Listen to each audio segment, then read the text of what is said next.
Welcome back to I Love Old School Music, where we keep it real about the icons, the legends, the drama, and memories that shape the culture. Today, we're digging into the story of Shar Jackson, the Moesha star who spoke out about her breakup with her fiancé and the father of her kids, Kevin Federline, how he reportedly dropped her like a bad habit to get with Britney Spears, and the alleged lie Britney told about it all, according to Shar. But real quick, make sure you like, share, and tap that notification bell so you don't miss any of this old school heat we bringing. Okay, so back in the early 2000s, Shar Jackson and Kevin Federline were engaged and expecting their second child together. According to Jackson, they were still together when Kevin suddenly dipped and got with Britney Spears.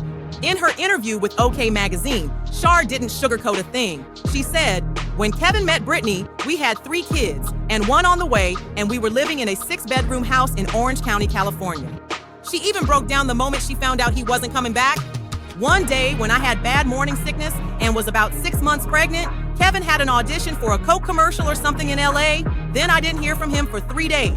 I later found out they had met at a club on the first night, when he went out with his friends. I felt angry and betrayed, and I went numb. I went on to autopilot," Shar revealed. But there's more.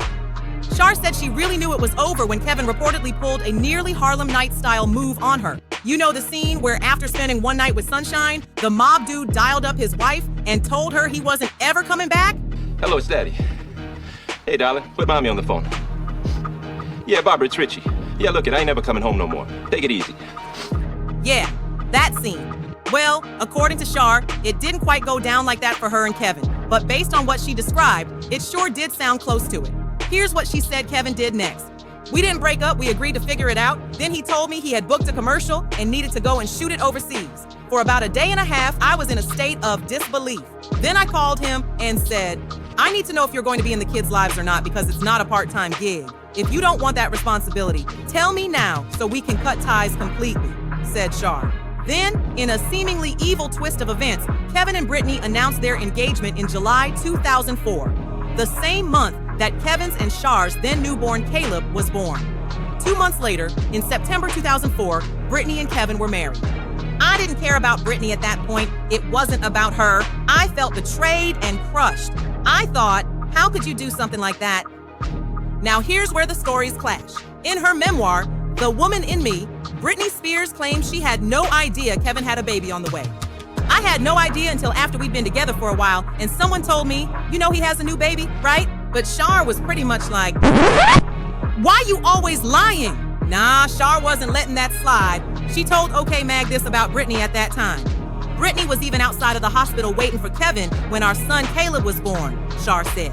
Needless to say, Britney and Kevin ended up divorcing in 2006 after 2 years of marriage. As far as Shar's views on how Kevin reportedly did her dirty when he left her for Britney, in an interview with Sister to Sister magazine, Shar questioned Kevin's conscience, stating, "How do you call yourself a human being knowing that you put somebody else through that pain?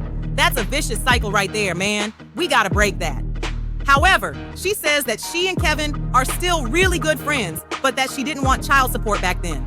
"Hell no, I am a very, very independent woman, okay?" said Shar. "If I wanted child support, that's an easy procedure. All I want from Kevin is his time with his children. That's it, bottom line," she concluded.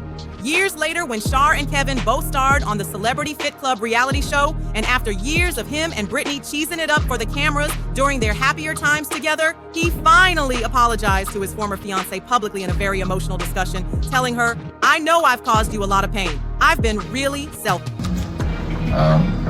Like I said, I just think I got caught up in my own selfishness. When you're in a moment like that, you don't think about anybody else. And it didn't really hit me until the other day. And for me to feel like, okay, I'm the one causing that for you, it just hit me and let me know that I really never told you something. It's just been a wild ride the last few years. And I'm sorry that you've got a big into that state. Damn it, the world. So if you ever wondered why Shar called Britney out for supposedly lying, now you know. What makes this even more layered is that, despite all this, Shar Jackson still worked hard to maintain a peaceful relationship with Britney. Shar kept it classy for the sake of their kids. As US Weekly reported, when Britney posted a drawing by Shar and Kevin's daughter Corey on Instagram years later in March 2022, Shar even replied, "So crazy you posted this now because she's working on a new one, for you. At the end of the day, this story is a reminder that behind every celebrity headline is a real human being, sometimes dealing with real pain. Shar Jackson reportedly got dogged out while pregnant as she watched her ex-fiancé go off and become a tabloid sensation with another woman. A woman she says knew exactly what was going down. Now, here's the thing. Some say Britney is wrong as hell for doing that to her. Others say, well, it's Shar's fault for not getting with a black man instead. While others say, nope, all men are capable of doing that no matter the race. So, what say you, family? Who's at fault here? Britney, Kevin, Shar, or all three of them? Drop a comment to let us know what you think. Thanks for tuning in, and don't forget to like, comment, subscribe, and tap that bell so you never miss a beat. I love old school music, old school news with a new point.